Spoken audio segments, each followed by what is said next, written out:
हाय दोस्तों, आपका स्वागत है एडुजीनियस में। आज हम लोग क्लास 10वां का फिजिक्स का पहला चैप्टर का कुछ पार्ट जानने का प्रयास करेंगे, जो बहुत ही इम्पोर्टेंट है, जो हमारे एग्जाम में बहुत ही ज़्यादा क्वेश्चन इससे पूछा जाता है। तो इसमें कोई दिक्कत नहीं होगी आपको, आप एक बार पढ़ के जरूर देखिए। चलिए, तो पहला चैप्टर का नाम है प्रकाश का परावर्तन। पहला चैप्टर का नाम क्या है जी? प्रकाश का परावर्तन। तो परावर्तन का मतलब होता है परावर्तन का मतलब होता है परावर्तन का क्या मतलब होता है? परावर्तन का मतलब होता है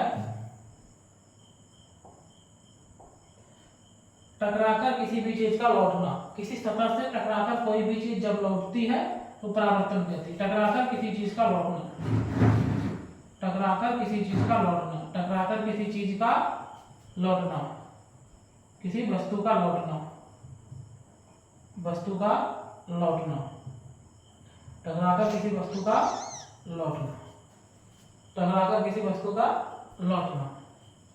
प्रकाश, प्रकाश क्या है भाई?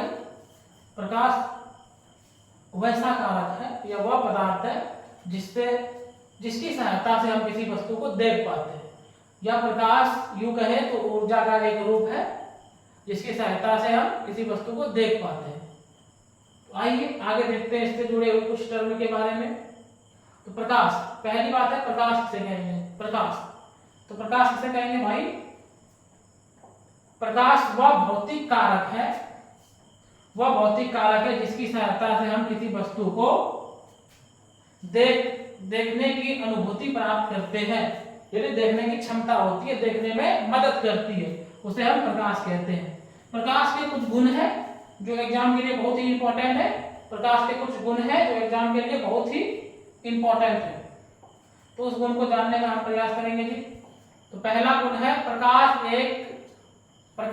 एक ऊर्जा की होती है। प्रकाश एक प्रकार की ऊर्जा होती है, या प्रकाश एक प्रकार की ऊर्जा का रूप है। प्रकाश सदैव सीधी रेखा या सरल रेखा में गमन करती है। प्रकाश कैसी चलती भाई? एकदम स्ट्रेट लाइन में, एकदम सीधी रेखा में। जब भी प्रकाश चलेगी तो सीधी रेखा में चलेगी। सूर्य के प्रकाश से हमें विटामिन डी प्राप्त होता है। ये बायोलॉजी का क्वेश्चन है, फिजिक्स में भी पूछा जाता है आपसे, क्योंकि आपका साइंस, फिजिक्स, केमिस्ट्री, बायोलॉजी तीनों एक ही एनसीईआरटी से पूछा जाता है।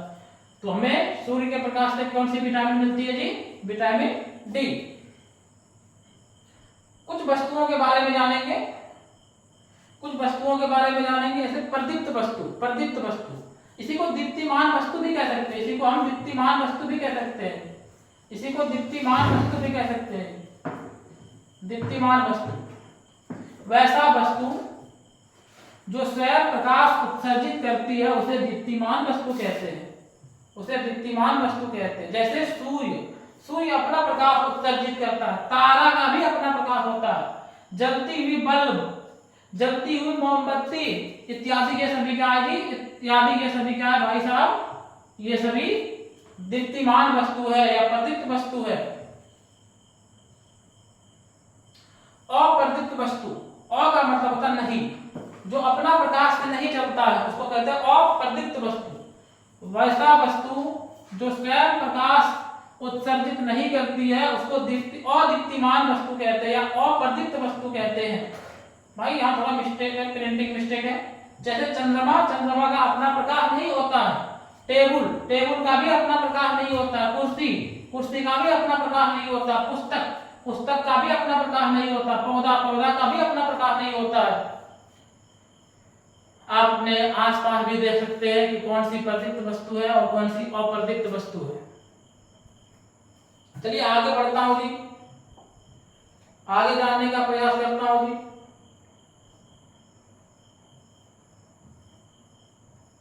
प्रकाश का प्रकीर्णन, आगे जानने का प्रयास करता हूं। प्रकाश का प्रकीर्णन, जब प्रकाश की किरण छोटी छोटी कणों पर पड़ती है तो वह कण प्रकाश को कुछ मात्रा में अवशोषित कर लेती है और पुनः उसी प्रकाश को चारों तरफ फैला देती है। तो वैसी घटना को प्रकाश का प्रकीर्णन कहते हैं। वैसी घटना को प्रकाश का प्रकीर्णन कहते हैं। जैसे आप देख सकते हो देख सकते हो आराम से जी, ये कोई वस्तु है जी, इस तरह से प्रकाश आ रही है, तो कुछ प्रकाश को ये खुद अवशोषित कर ली, कुछ प्रकाश को ये अवशोषित कर ली और उसको प्रकाश इधर उधर चारों दिशा में फैल गई, यही प्रकाश का प्रकीर्णन कहलाता है। प्रकाश का चारों दिशा में छितरना ही प्रकाश का प्रकीर्णन कहलाता है।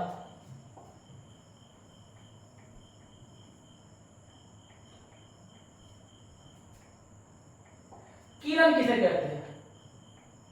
किरण, किरण किसे कहते हैं?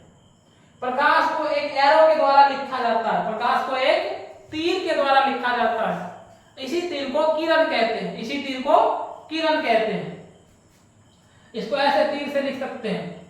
अब आता है किरण पुंज या प्रकाश पुंज किसे कहते हैं? किरण पुंज या प्रकाश पुंज किसे कहते हैं?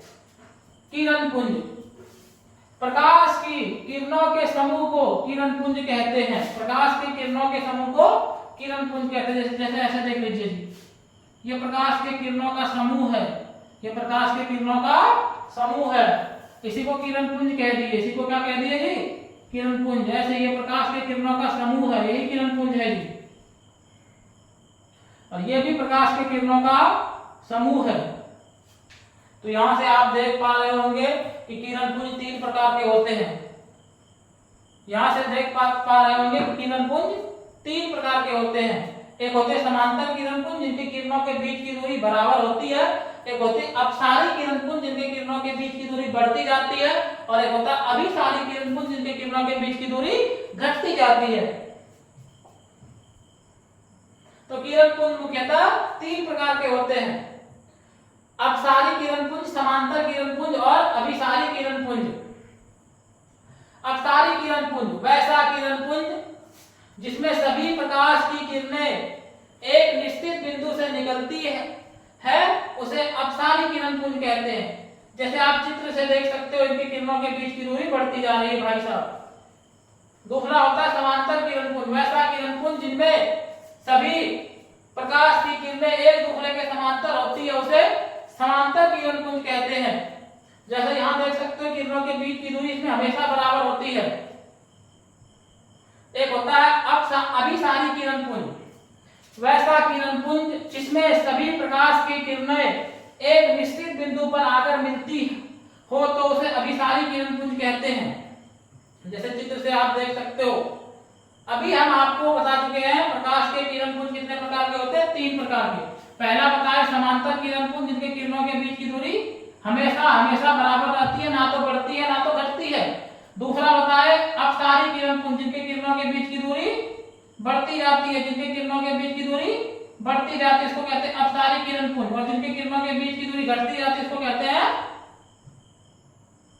अभिसारी किरण पुंज। तो ये जो है ये वाला चित्र ये है समांतर किरण पुंज, यह है अभिसारी किरण पुंज, और यह है अपसारी किरण पुंज। अपसारी किरण पुंज, अभिसारी का मतलब होता है सटाना, किसी भी चीज का सटना या सटाना। अपसारी का मतलब होता है फैलाना, और समांतर का मतलब तो आप भली भांति जान रहे हो।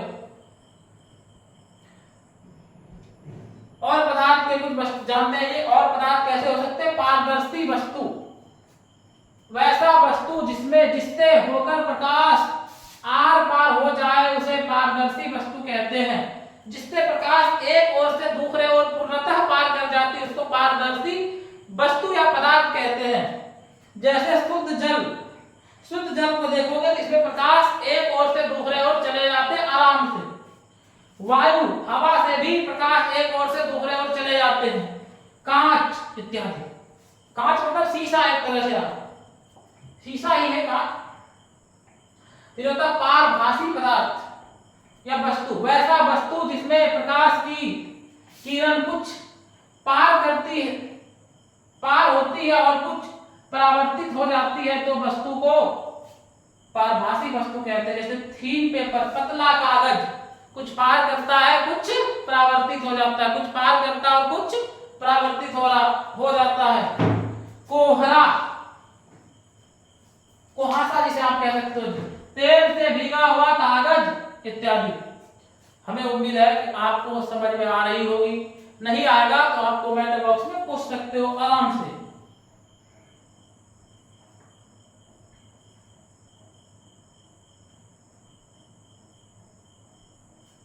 थोड़ा खुलने में दिक्कत हो रहा है, इंटरनेट प्रॉब्लम है।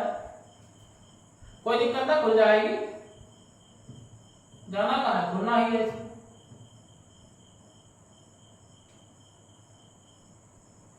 थोड़ी सी दिक्कत आ रही, थोड़ी सी।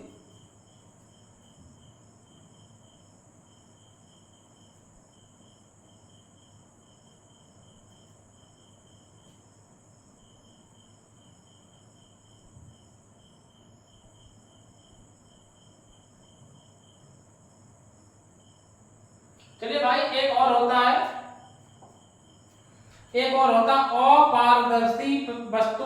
अपारदर्शी वस्तु, अपारदर्शी वस्तु, अपारदर्शी वस्तु, अपार